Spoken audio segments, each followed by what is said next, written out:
Cümleten selamun aleyküm hanımlar. Divapatik YouTube kanalıma hepiniz hoş geldiniz. Bugün birlikte 5 şiş görünümlü dikişsiz dikiş patik yapacağız. Ben patiğimde krem ve mavi tonlarında 2 tane normal patiklik ip kullandım. Şişlerimiz hanımlar 3 numara. Hemen modelimi göstereyim sizlere. İşte patiğimiz bu şekilde. Minik kelebek desenli, çok güzel, çok zarif bir patik oldu. Gördüğünüz üzere görüntü itibariyle 5 şiş patikten hiçbir farkı yok ve patiğimizin hiçbir yerinde dikiş yok hanımlar. Çok şık, zarif, çeyiz için de uygun bir model oldu. Yapılışı da oldukça kolay. Hanımlar, bu patik benim elimin ölçülerine göre 37, 38 ve 39 numara ayaklar için uyumlu oldu. Patiğimize krem ipimiz ile burun kısmından başlıyoruz hanımlar. Şöyle ipimin ucunda şöyle minik bir miktar ip bırakıyorum.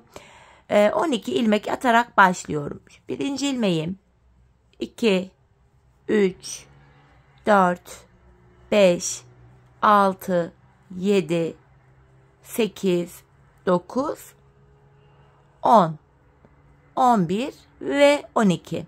12 ilmeğimi attım. Şimdi geri dönüyorum. Bakın, geri döndüğümüzde arka yüzdeyiz hanımlar. Bu aşamada ilk kenar ilmeğini örmeden alıyorum. Arka yüzde ilmeklerimi ters örüyorum.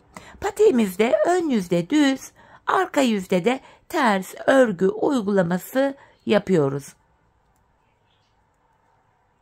Sonuncu ilmeğimi de ters ördüm. Şimdi geri dönüyorum. Ön yüzdeyim hanımlar. Bu aşamada artık artırmalara başlayacağız. Artırmaları ilk 2 ilmeği ördükten sonra yapacağız. Bir de son 2 ilmek kalana kadar öreceğiz, öyle artıracağız. Kenar ilmeğimi aldım. İkinci ilmeğimi örüyorum. Hemen artırmamı yaptım. Son 2 ilmeğim kalana kadar öreceğim. Bakın, son 2 ilmeğim kaldı. Hemen buraya da 1 ilmek atıyorum. Kalan 2 ilmeğimi örüyorum. Ön yüzde artırmaları yaptık. 12 ilmeğimiz vardı. 2 ilmek artırdık. 14 ilmek oldu. Geri dönüyorum, arka yüzdeyim. Kenar ilmeğini örmeden aldım. Arka yüzde artırma işlemi yok hanımlar. İlmeklerin tamamını ters öreceğiz. Artırma işlemi sadece ön yüzde yapılacak. Sonuncu ilmeğimi de ters ördüm. Tekrar geri dönüyorum. Ön yüzdeyim. Artırmamızı yapacağız yine. Kenar ilmeğimi aldım. İkinci ilmeğimi ördüm. Hemen ikinci ilmekten sonra buraya 1 ilmek atıyorum. Son 2 ilmeğim kalana kadar öreceğim hanımlar.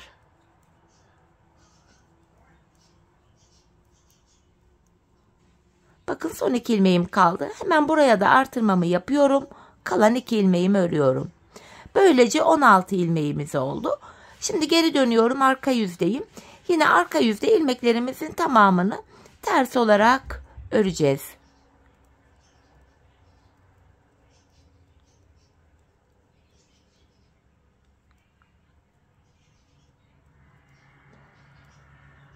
Tekrar geri döndük. Ön yüzdeyiz. Ön yüzde artırmalara devam ediyoruz. Kenar ilmeğimi aldım. İkinci ilmeğimi örüyorum.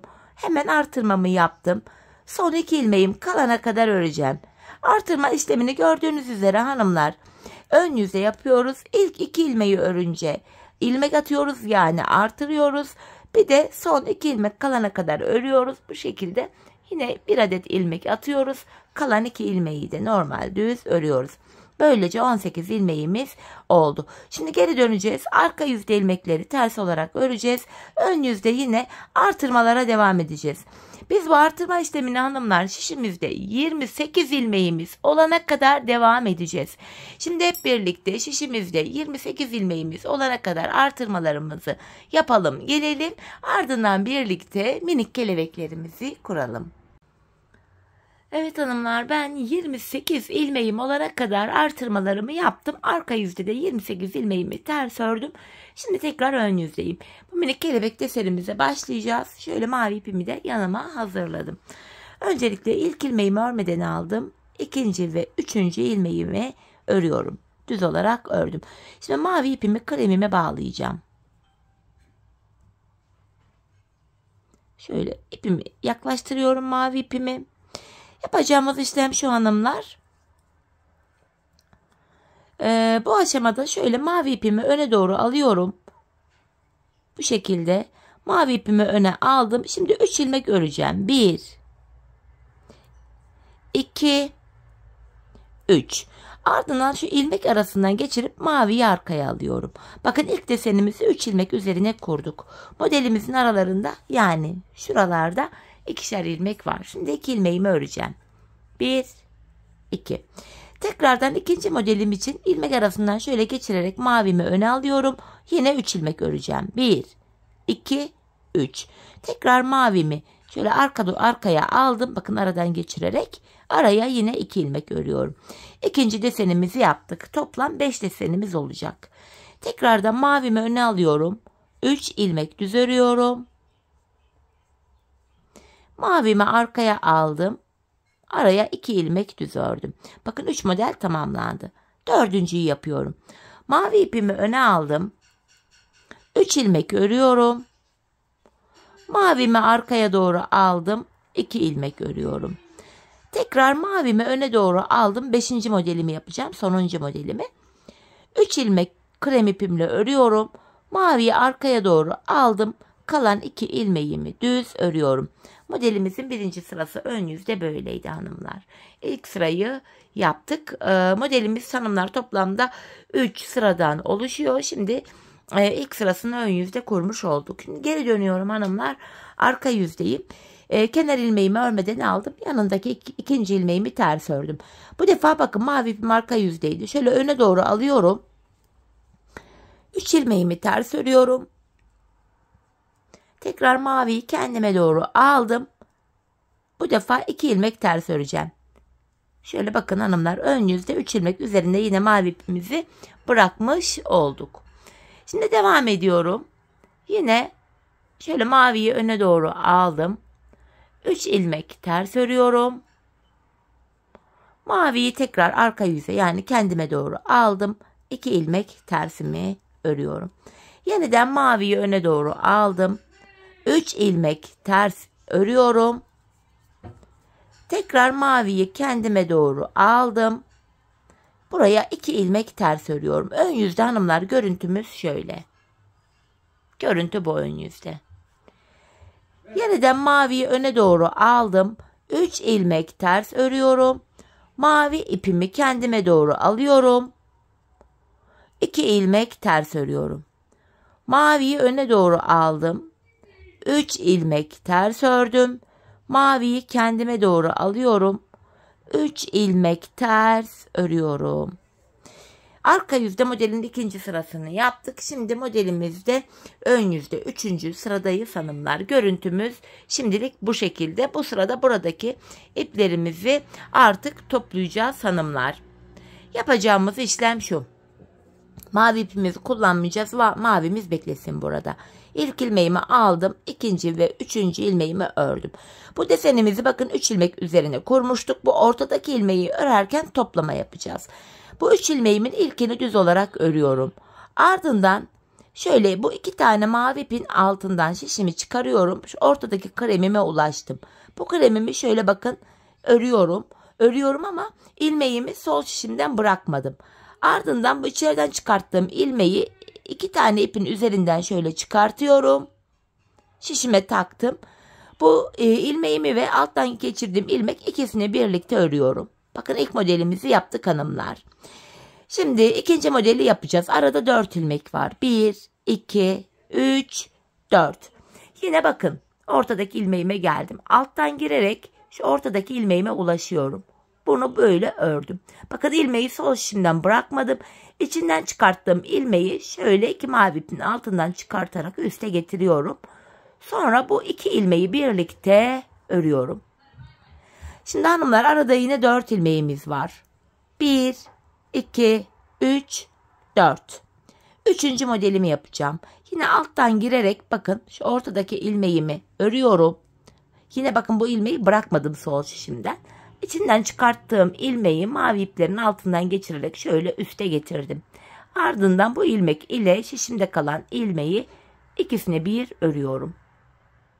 Arada 4 ilmeğim var. 1, 2, 3, 4. Şimdi 4. modelimizi yapacağız hanımlar. Yine alttan şöyle girerek ortadaki ilmeğime ulaştım. Bunu örüyorum. Buradan çıkarttığım ilmeği şöyle alttan getirerek şöyle üste taşıdım. Sonra bu 2 ilmeği birlikte örüyorum. Arada yine 4 ilmeğim var. Şu 3, şu da 4. Son modelimizi yapacağız hanımlar. Yine şöyle alttan girerek bakın. Bu ortadaki ilmeğimi örüyorum. Bakın yine ilmeğim sol dişimde bekliyor. Buradan çıkarttığım ilmeği aldım, üste çıkarttım. Bu ilmek ile yanındaki ilmeği birlikte örüyorum. Kalan 3 ilmeğim düz örülüyor. Evet hanımlar, 3 sıradan oluşan modelimizin hepi topu bu kadardı. İlk modelimizi, ilk kelebeğimizi bu şekilde tamamlamış olduk. Şimdi arka yüze döneceğiz. Arka yüzde ilmeklerimizi hanımlar tamamen ters öreceğiz. Bir sıra ters örüyoruz. Kenar ilmeğimi örmeden aldım. Diğer ilmeklerimi sırası ile ters olarak örüyorum. 3 sırada modelimizi kuruyoruz. 4. sırada arka yüzde ilmeklerimizi ters olarak örüyoruz.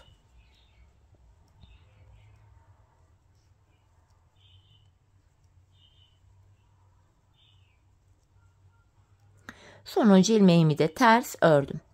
Geri döndük hanımlar. Tekrardan ön yüzdeyiz. Aynı modeli şimdi tekrardan kuracağız hanımlar. Hemen ön yüzde aynı modeli devam ettireceğiz.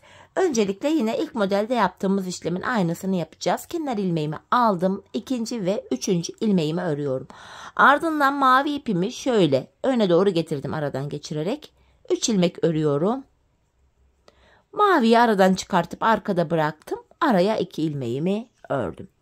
Tekrar mavimi öne getirdim. 3 ilmek örüyorum. Maviyi arkada bırakıyorum şimdi. 2 ilmek örüyorum. Maviyi yine öne doğru aldım. 3 ilmek örüyorum. Maviyi arkada bırakıyorum. 2 ilmek örüyorum. Devam ediyoruz. Yine mavimi öne doğru aldım. 3 ilmek örüyorum. Maviyi arkaya aldım. Arada 2 ilmeğim var. Bu şekilde. Şimdi 5. modeldeyiz. Mavimi öne aldım. 3 ilmek örüyorum. Maviyi arkaya aldım. Son 2 ilmeğimi düz olarak örüyorum. Modelin 1. sırasını tamamladık hanımlar. Geldik şimdi modelde 2. sıramıza, arka yüzde. Kenar ilmeğimi örmeden alıyorum. 2. ilmeğimi ters ördüm. Yine aradan şöyle maviyi ön yüze doğru alıyorum. Karşıya aldım. 3 ilmeğimi ters örüyorum. Maviyi kendime doğru aldım. 2 ilmek ters. Bakın ilk modeli yaptık. Tekrardan maviyi öne doğru aldım. Ön yüzde mavimiz. 3 ilmek ters örüyorum. Tekrar maviyi kendime doğru aldım. 2 ilmek ters örüyorum. Yine maviyi ön yüze doğru aldım. 3 ilmek ters örüyorum. Maviyi kendime doğru aldım. 2 ilmek ters örüyorum. Maviyi ön yüze aldım. 3 ilmek ters örüyorum. Maviyi kendime doğru aldım. 2 ilmek ters örüyorum. Yeniden maviyi öne aldım. 3 ilmek ters ördüm. Tekrar maviyi kendime doğru alıyorum. Arka yüze doğru. Kalan 3 ilmeğimi ters örüyorum. 2. sıramızı tamamladık hanımlar. Şimdi yine mavimiz bekleyecek modelde 3. sıramız. Kenar ilmeğimi aldım. 2. ve 3. ilmeğimi ördüm. Bakın yine bu 3 ilmeğin ortancası üzerinden işlem yapacağız. Hemen buradaki 3 ilmeğimin ilkini örüyorum. Ardından bu 2 mavi ipin altına girerek ortanca ilmeğime ulaştım. Bunu örüyorum. Ama bu ilmeği bakın sol şişimden bırakmadım. Buradan aldığım ilmeği üste doğru taşıyorum. Yanındaki ilmekle birlikte topluyorum. Bu şekilde. Şimdi hanımlar 2. modeli yapacağız. Model arasında 4 ilmeğim var. 3, 4. Tekrardan bakın şu alttan girerek ortanca ilmeğime ulaştım. Bunu normal örüyorum. İlmeği sol şişimden bırakmadan çıkarttığım ilmeği üste doğru taşıyorum. Yanındaki ilmekle birlikte örüyorum. Arada 4 ilmeğim var. 1, 2, 3, 4. Yeniden bu 2 ipin altından şöyle girerek ortadaki ilmeğimi ördüm. Bu ilmeği üste doğru çıkartıyorum ve yanındaki ilmekle birlikte keserek örüyorum. Arada 4 ilmeğim var.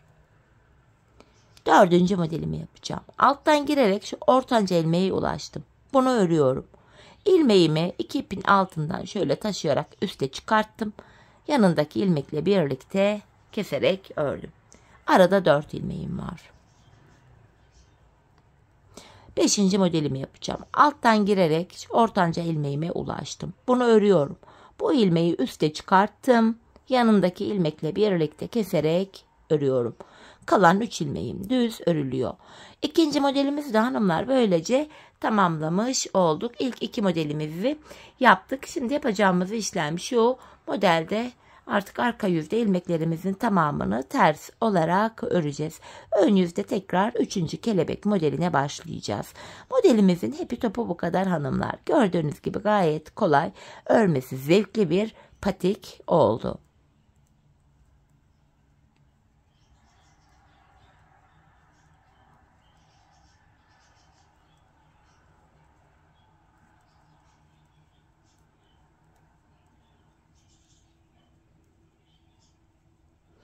Bu şekilde hanımlar arka yüzde ilmekleri ördük. Şimdi ön yüzdeyiz. Aynı işleme devam edeceğiz. İlk 2 modeli nasıl yaptıysak 3. modelimizi de aynı şekilde kuracağız hanımlar. Bakın modelimizi de göstereyim. Patiğimiz böyle. Şimdi ben bu kelebekten toplam ikisini baştan sona birlikte yaptık. Bu modelime toplamda sayalım. 1, 2, 3, 4, 5, 6, 7 tane kelebek deseni kurdum. Bu da benim ölçüme göre tam oldu. Şimdi hanımlar hep birlikte patiğimizin ön bölümündeki bu kelebeklerimizi tamamlayalım gelelim. Ardından birlikte bilek ayrımına geçeceğiz. Evet hanımlar, patiğimin ön bölümünü tamamladım. Geldim buraya 7 tane kelebek desenimden kurdum. En son kelebek desenim 3 sıradan oluşuyordu. Onu yaptım. Arka sıra ilmeklerimi ters ördüm geldim. Şimdi bilek ayrımı yapacağız hanımlar. Patiğimizin önce bu sağ kenarını sonra da sol kenarını öreceğiz. Şişimizde 28 ilmeğimiz vardı. İlmeklerimizi iki yana eşit olacak şekilde 14'er 14'er paylaştıracağız. Öncelikle hanımlar bu bölümde ilk 14 ilmeğimi öreceğim. Kenar ilmeğim 1, 2, 3. Hatta bu aşamada bakın 4. ilmeğimi de ördüm. Şu mavi ipimi de kesiyorum hanımlar. Çünkü şimdilik mavi ile işimiz kalmadı. Bu mavi ipimin ucunu kalemime böyle sıkıca düğümlüyorum. Devam edeceğim şimdi ilmeklerimi örmeye. 4 tanesini örmüştüm. Şu 5. ilmeğim 6, 7, 8, 9, 10, 11, 12, 13. Hanımlar 14 ilmeğimi örecektim. 14. ilmeği örerken şu öndeki 2 ilmeği alıyorum. İkisini birbiriyle yer değiştirerek örüyorum. 14. ilmeğimi örerken bakın şu tam bu arada ilmekleri yer değiştirdim. Sebebi şu, bu bilek ayrımı daha sıkı ve sağlam oluyor hanımlar. Şimdi sol kenara da sayalım. Bakın 4, 8, 12, 2 de burada 14 ilmek kaldı. Şimdi bu sol taraftaki ilmekler bekleyecek. Benim gibi yedek işiniz varsa ilmekler şişte bekleyebilir. Yedek işiniz yoksa da bir tığ yardımı ile buradaki ilmeklerin içinden ip geçirerek bu ilmeklerin kaçmasını önleyebilirsiniz. Hemen şuradan yedek şişimi alıyorum. Geri dönüyorum hanımlar. Patiğimizin şu kenarlarında bakın 7'şer ilmek haroşamız var. Örgümüzün hem ön hem arka yüzünde düz örgü örünce haroşa oluyor. Hem ön hem arka yüzde ters örgü örünce yine haroşa oluyor. Ben örgümüzün her iki tarafında da düz örgü örerek haroşalarımı elde ediyorum. Şimdi geri döndüm. Bu bilek bölümündeki 7 ilmeğim haroşa. Bu ilk ilmeğimi örmeden alıyorum. Bu kenar ilmeğimle birlikte toplam 7 ilmek haroşamı düz örüyorum. Bakın 6 ilmek oldu. Bir daha ördüm 7. Kalan 7 ilmeğimi de arka yüzdeyim ters olarak örüyorum hanımlar. Sonuncu ilmeğimi de yine ördüm. Şimdi geri döndük. Bakın burada bir diş haroşamız oluştu. Bu kenardaki 7 ilmeği ön yüzde düz, arka yüzde ters olacak şekilde öreceğiz. Bilek kenarındaki 7 ilmeğimizi de haroşa olacak şekilde öreceğiz. Yine ilmeklerimi ördüm. Tekrar geri dönüyorum. Arka yüzdeyim. Kenar ilmeğimi aldım. Yine kenar ilmeğimle birlikte toplam 7 ilmek haroşamı düz örüyorum. Kalan 7 ilmeğimi de arka yüzdeyim ters olarak örüyorum hanımlar. Bu şekilde. Şimdi ön yüzden şöyle baktığımızda burada 2 diş haroşamız oluştu. Ben bu patiğimizin şu kenarına toplamda bu kenarda 14 diş haroşa olana kadar ördüm. Tam oldu. Hanımlar, siz bu aşamada patiğinizi örerken ayağınızı ölçerek yapabilirsiniz. Şöyle ki bunu ayağınız olarak farz edin. Şu ayak burnundan itibaren şöyle ölçüyü alacaksınız. Bakın şöyle şuraya sıfırlayacaksınız. Şöyle. Ardından patiğinizin şu arka bölümünü topuğunuzun şu kenarına gelene kadar örmeniz gerekiyor. Bu şekilde ayağınızı ölçerek yaparsanız patik ayağınıza tam olur. Ölçü tam denk gelir. Zaten ben bu 14 diş haroşamı ördükten sonra sizlere mezure ile ölçüyü de vereceğim. Şimdi hep birlikte patiğimizin sağ kenarını örelim gelelim. Evet hanımlar, patiğimin bu sağ kenarını 14 diş haroşa olacak şekilde ördüm. Bakın ipim haroşalı tarafta değil de bu sağ tarafta, sağ kenarda kaldı. Şimdi mezura ile patiğimin şöyle boy ölçüsünü sizlere vereyim. Şöyle burundan itibaren sıfırlayarak bakın mezuramı tutuyorum. Sıfırladım buraya. Ölçümüz 19 santim hanımlar. Boyumuz 19 santim. Şöyle en ölçüsünü de vereyim. Şöyle kenarını açarak şöyle. Patiğimizin eni de şöyle bakıyoruz 9,5 santimlik bir ene sahip. Ene boyu bu kadar. Emin olun diye böyle mezura ile de göstermek istedim. Şimdi hanımlar, burada yedek işiniz varsa şişler bekleyebilir. Benim yedek işim olmasına rağmen yine de bu ilmeklerimin içinden ip yardımı ile bir ip geçireceğim. Şöyle tığ yardımı ile bir ip geçireceğim. Hani patiğimizin tabanını yaparken bu şişler elime takılmasın. Tabanımızı rahat örebileyim diye böyle yapıyorum.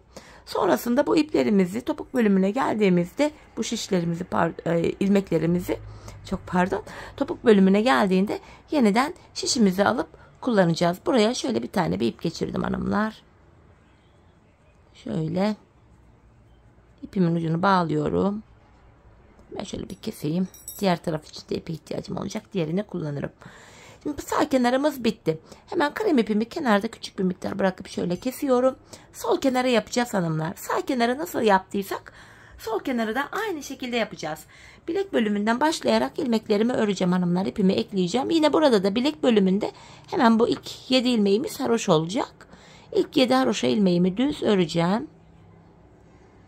Hemen şöyle ikinci ilmeğimi de ördükten sonra ipimin ucunu yine kendisine bağlıyorum. Buraya şöyle 2 tane sıkı bir düğüm attım. İlmeklerimi öreceğim hanımlar. 7 ilmek haroşamı 3 oldu. 4 5 6 7 7 haroşamı düz ördüm. Kalan 7 ilmeğimi de ön yüzdeyim düz olarak öreceğim.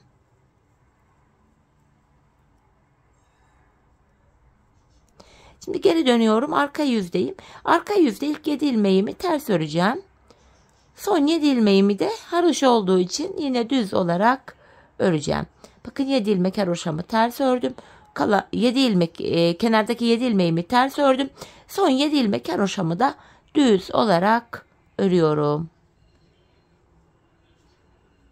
Bu şekilde. Şimdi döndüğümüzde hanımlar burada da yine bir diş haroşamız oluştu. Ben sağ kenara 14 diş haroşa yapmıştım. Sol kenara da yine aynı şekilde 14 diş haroşamı yapacağım. Sizler de artık bu yanların eşit olması için sağ kenara ne kadar ördüyseniz sol kenara da aynı sayıda örmeniz gerekiyor. Şimdi hep birlikte sol kenarımızı tamamlayalım gelelim. Ardından birlikte burundan başlayarak tabanımızı öreceğiz. Evet hanımlar, patiğimin sol kenarında 14 diş haroşa olacak şekilde ördüm. İpimizin bu haroşalı tarafta değil de sol tarafta kalması gerekiyordu. Şimdi ilmeklerimi yine ön yüzde öreceğim. 7 haroşamı ördüm. Yine kenardaki 7 ilmeğimi ön yüzdeyim. Düz örüyorum. Diğer sağ kenarda olduğu gibi burada da yine tığ yardımı ile ilmeklerimin içinden şöyle ip geçireceğim.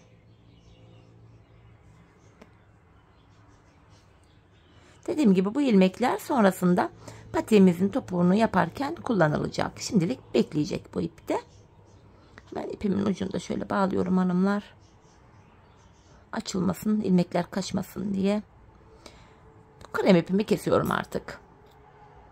Patiğimizin üst bölümünü böylece tamamladık hanımlar. Şimdi burundan başlayarak tabanımızı öreceğiz. Başlangıçta şöyle bir ipimiz kalmıştı. Krem ipimi yine buna bağlıyorum. Şöyle buraya bir düğüm attım. Şimdi hanımlar, biz patiğimizi 12 ilmek olarak başlamıştık. 12 ilmek başladığım yerden 12 ilmek çıkaracağım. Hemen ipimizin geldiği yer ilk ilmek yeri, hemen şuraya şöyle girerek ilmeğimi çıkartıyorum. Şurası. İlmeğimi şişime takıyorum. Başlangıç yerlerine girerek hanımlar ön yüzde ilmek çıkartıyoruz. 2 ilmek oldu. Bakın ilmeğin başlangıç yerine ilmeğin 2 kanadına birden girerek ilmek çıkartıyorum yeniden. Bakın 4 ilmek oldu. 5, 6, 7, 8, 9, 10. Şu 11. ilmeğim. Hemen şu kenara giriyorum. Bu da 12. ilmeğim. 12 ilmek çıkarttım hanımlar. Şimdi geri dönüyorum, arka yüzdeyim.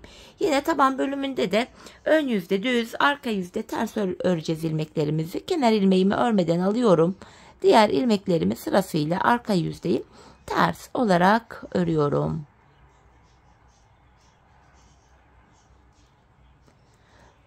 Sonuncu ilmeğimi de yine ters ördüm. Şimdi geri dönüyoruz.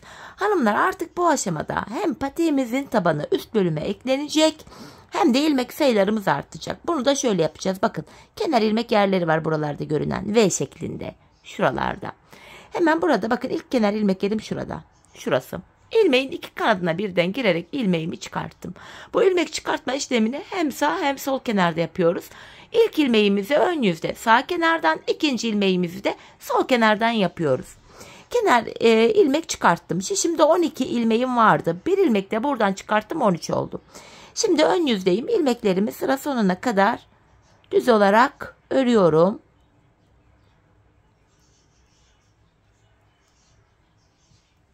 Sonuncu ilmeğimi de ördüm. Şimdi de bu sol kenarda bakın kenar ilmek yerim şurada. Buradaki ilk kenar ilmek yerine ilmeğin 2 kanadına birden girerek ilmek çıkarttım. Şimdi 14 ilmek oldu. Geri dönüyorum, arka yüzdeyim. Arka yüzde ilmek çıkartma işlemi yok. İlk ilmeğimi örmeden alıyorum. İlmeklerimi sırası ile ters olarak örüyorum.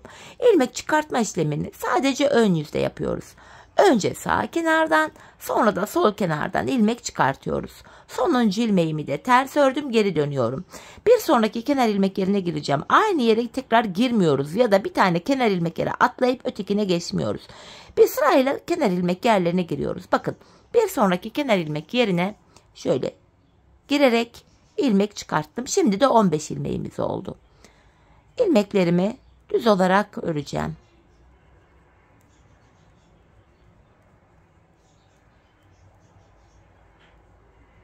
Sonuncu ilmeğimi de ördüm. Şimdi burada da sıradaki kenar ilmeklerim burada. Buradan da bir ilmek çıkarttım. 16 ilmeğim oldu. Geri dönüyorum. Arka yüzdeyim. İlk ilmeğimi örmeden aldım. İlmeklerimi hanımlar ters olarak öreceğim sıra sonuna kadar.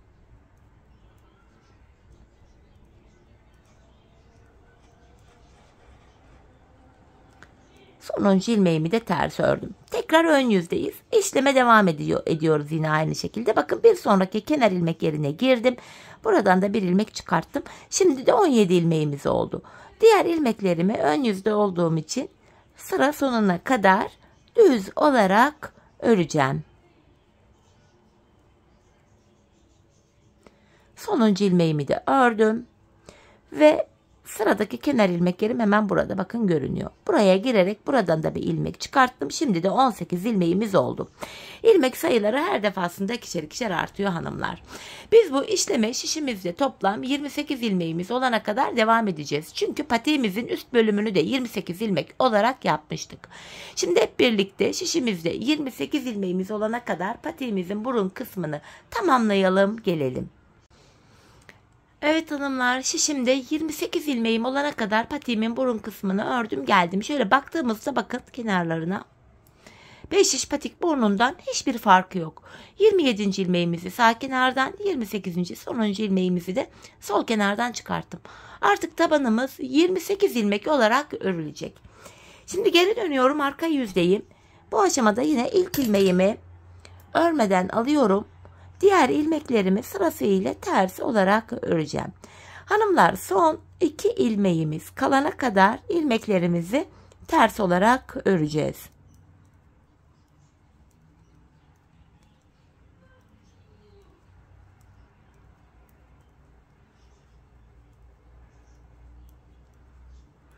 Bakın son 2 ilmeğim kaldı. Arka yüzde olduğum için son 2 ilmeğimi tersten kestim. 27 ilmek kaldı. Şimdi geri dönüyorum. Yine sıradaki kenar ilmek yerine bakın şuraya girerek bir ilmek çıkarttım. Tekrar 28 ilmeğimiz oldu.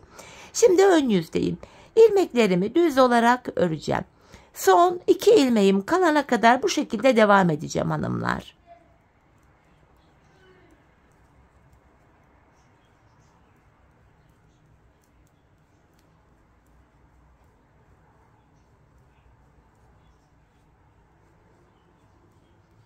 Bakın son 2 ilmeğim. İkisini keserek örüyorum.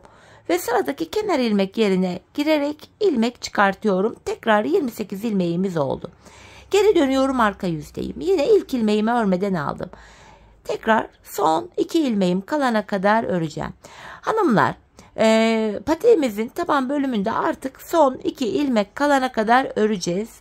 Eğer ki arka yüzdeysek son 2 ilmeği tersten keseceğiz.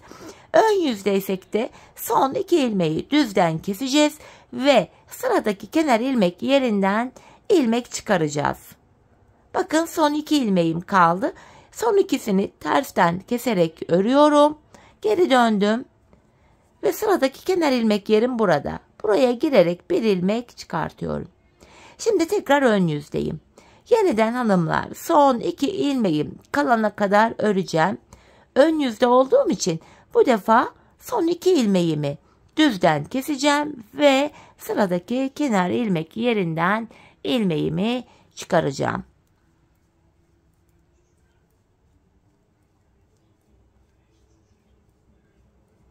Bakın son 2 ilmeğim. İkisini kesiyorum ve sıradaki kenar ilmek yerim hemen burada. İlmeğin 2 kanadına birden girerek ilmek çıkarttım. Tekrardan 28 ilmeğim oldu. Patiğimizin tabanı 28 ilmek olarak bu şekilde örülecek. Hanımlar, biz bu işleme bakın şu kenarlarda, şuralarda, şuraya ve şuraya kadar. Yani son kenar ilmek yerine gelene kadar devam edecek. Yani model üzerinde göstereyim. Bakın bu şekilde. Son kenar ilmek yerlerine gelene kadar patiğimizin tabanını 28 ilmek olarak sizlere tarif ettiğim gibi örelim gelelim hanımlar. Evet hanımlar, bakın son kenar ilmek yerlerine gelene kadar patiğimin taban kısmını 28 ilmek olarak ördüm geldim. İlk ilmeğimi sağdan, ikinci ilmeğimi de bu sol kenardan çıkartmıştım. En son bu sol tarafta kaldık. Şimdi ipe takılı olan ilmeklerimiz vardı. 14 ilmeğimiz vardı. Bu ilmeklerimi şöyle ipimi açtım. Şişime alıyorum. Bu renkli ipim içindeyken alıyorum hanımlar. İpi çekip böyle de takabilirdim ama hani ilmekler kaçmasın diye böyle garanti altına almak istedim. Şöyle sırasıyla ilmeklerimi dikkatlice takıyorum. İpimi çekiyorum artık hanımlar. Şöyle. Hemen bu kesmiş olduğum ipimin ucunu da burada ana ipime bağlayacağım. 2 tane düğüm attım burası sökülmesin diye. Şimdi geri dönmeyeceğiz artık hanımlar. Buradaki 14 ilmeğimi de yine öreceğim. Sırasıyla öreceğim.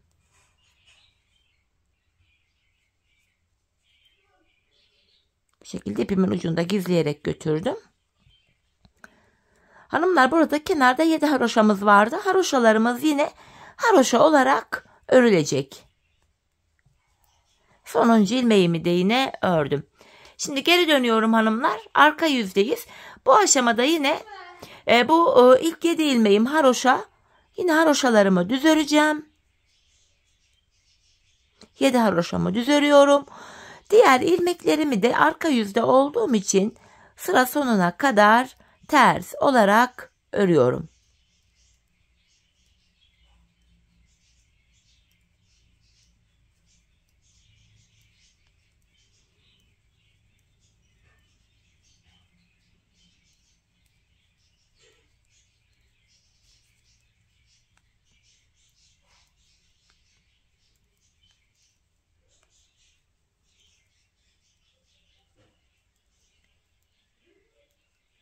Buradaki sonuncu ilmeğimi de yine ters ördüm. Şimdi burada takılı, ipe takılı olan 14 ilmeğimiz vardı. Şimdi de bu 14 ilmeğimizi şişimize alacağız. Şöyle. Yani ilmeklerin hepsi hanımlar tek şişte toplanacak. İpimi yine çekiyorum. Şöyle arkadan düğümümü atacağım yine buraya da. Düğüm ters tarafta kalsın diye iç taraftan şöyle düğümümü atıyorum. Orta kısımda 28 ilmek vardı. Sağ ve sol kenarda da 14'er ilmeğimiz vardı. İlmeklerin hepsi tek şişte toplanınca toplam ilmek sayımız 56 oluyor. Bakın yine ilmeklerimi hanımlar ters örüyorum. Son 7 ilmeğim haroşa. Haroşalarımı yine düz olarak örüyorum. Şimdi geri döndük, ön yüzdeyiz hanımlar. İlmeklerin hepsi böyle gördüğünüz gibi tek şişte toplandı. Şimdi topuk kesmeye başlayacağız. Öncelikle topuk kesiminde bize kolaylık sağlasın diye sol tarafa 24 ilmek ayıracağız. 24 ilmek sayacağım. 4, 8, 12, 16, 20, 24. 24 ilmeğin olduğu yere hanımlar şöyle ipimi takayım, yeri belli olsun. Şöyle. Sol kenara hanımlar 24 ilmeğimizi ayırdık.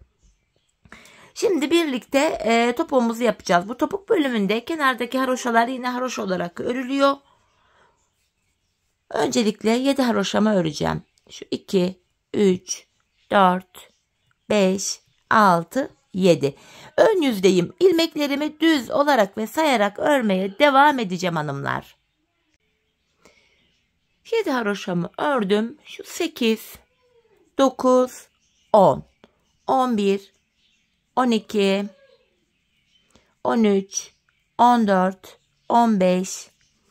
Şu ipimin ucunda gizleyerek götüreyim şöyle. 16, 17, şu 18, 19, 20, 21, 22, 23. İlk 23 ilmeğimi normal ördüm. 24. ilmeğimde öndeki 2 ilmeği kesiyorum. İlk kesimimizi yaptık hanımlar. 23 ilmek ördük. 24. de kesim yaptık. Zaten bu sol tarafa da 24 ilmek ayırmıştık. Topuğumuz için şu araya baktığımız anda burada da 7 ilmeğimiz kaldı. Bu 7 ilmek her seferinde birer birer kesilecek, eksilecek, bitecek ve böylece topuğumuz oluşacak. Şimdi yapacağımız işlem şu. Kesim yaptık, geri dönüyoruz. Arka yüzdeyi ilk ilmeği örmeden alıyorum. Arka yüzde olduğum için diğer ilmeklerimi ters olarak örüyorum.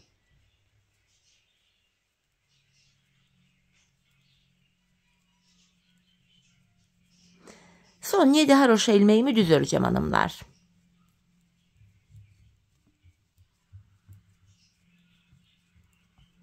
Tekrar geri dönüyorum, yine ön yüzdeyim. Yine bu aşamada bir önceki sırada yaptığımız işlemin aynısını yapacağım. İlk 23 ilmeğimi öreceğim. 24. de kesimimi yapacağım. 7 haroşamı ördüm. 8, 9, 10, 11, 12, 13, 14, 15, 16, 17, 18, 19, 20, 21, 22, 23 ilmeğimi ördüm. 24. de öndeki 2 ilmeği kesiyorum. İkinci kesimi yaptık. Bir önceki sırada bu arada 7 ilmek vardı. Şimdi baktığımızda 6 ilmek kaldı. Yani 1 ilmek eksildi. Şimdi tekrar geri döneceğiz. Çünkü kesim yaptık. Arka yüzde ilmekleri öreceğiz. Ön yüzde yine 23 ilmek öreceğiz. 24. de kesimi yapacağız. Biz bu kesme işlemine bu işaretli kadar, yani şu arada kalan 6 ilmek bitene kadar devam edeceğiz hanımlar. Bu şekilde patiğimizin topuğunu oluşturmuş olacağız. Şimdi hep birlikte bu 6 ilmek bitene kadar patiğimizin topuğunu sizlere tarif ettiğim gibi örelim gelelim. Evet hanımlar, patiğimin topuk bölümünü işaretleyerek kadar ördüm geldim. Artık bu ipimi de çekiyorum. İlk başta bu sol tarafa 24 ilmek ayırmıştım. Kesimlerden sonra sağ şişimde de 24 ilmeğim kaldı. Yani her iki şişimizdeki ilmek sayıları da birbirine eşit. Bu aşamada patiğimin düz tarafı içeride, ters tarafı da dışarıda olacak şekilde ikiye katlıyorum. Hanımlar, ben tığ ile kolay kesim yapabildiğim için tığımı aldım. İlk kesimim şöyle. Benden taraftaki şişten bir ilmek, ikinciden de bir ilmek aldım. İkisini birlikte topluyorum.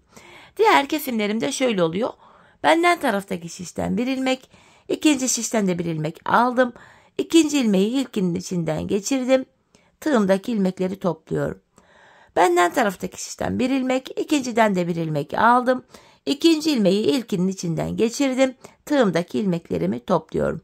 Karşılıklı olarak şişlerimden birer tane ilmek alıyorum ve ikinci şişten aldığım ilmeği ilk şişten aldığım ilmeğin içinden geçiriyorum ve tığımdaki ilmekleri topluyorum.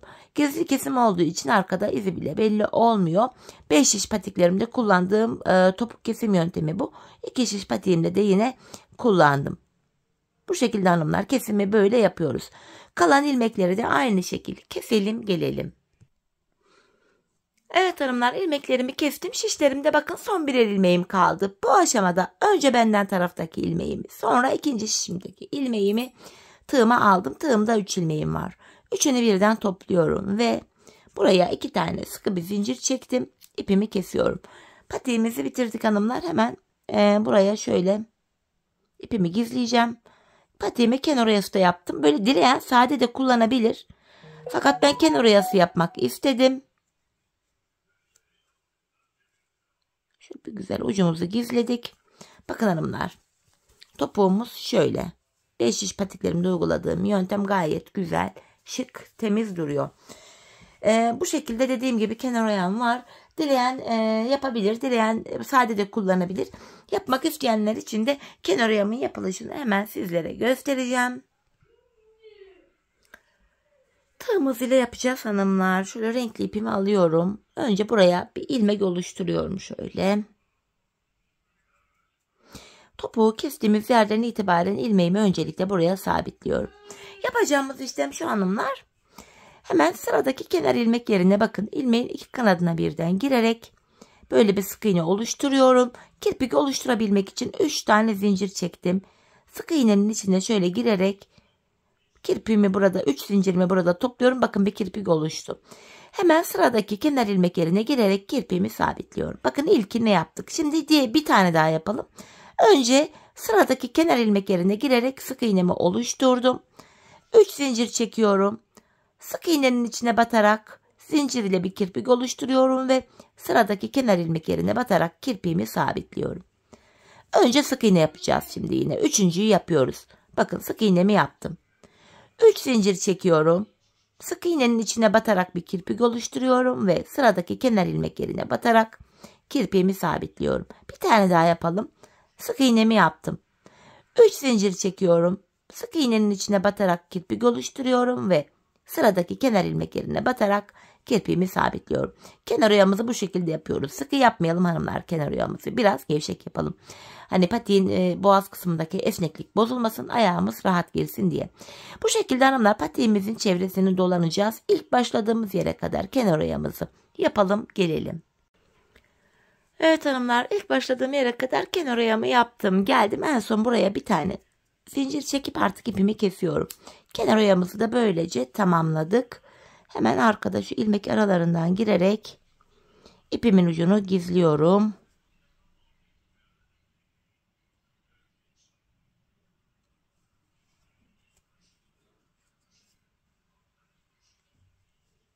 Bu şekilde bakın patiğimizi tamamladık hanımlar. Çok şık, güzel, 5 şiş görünümlü, harika bir model oldu. Şimdi hanımlar hemen patiğimi manken ayağıma giydireceğim. Bir de ayağımızda görelim. 5 şiş görünümlü, çok güzel, kolay da bir patik oldu. Çeyiz içinde çok uygun. Ben çok beğenerek, severek yaptım modelimi. Umarım sizler de benimle beğenerek, severek yaparsınız. Evet, şöyle manken ayağıma da giydirdim. Bakalım birlikte. İşte hanımlar, modelimiz böyle. Dikişsiz olduğu için gayet kullanım rahat, ayağa batmıyor. Bakın topuk kısmımız yine bu şekilde, patiğimizin şu kenarı, ön bölümü, tabanı. Model bu. Evet hanımlar, yine birlikte güzel bir modelin daha sonuna geldik. Umarım sizlere faydalı, hoş bir video olmuştur. Yeni modellerde, yeni videolarda buluşmak dileğiyle. Şimdilik hoşça kalın, sağlıcakla kalın.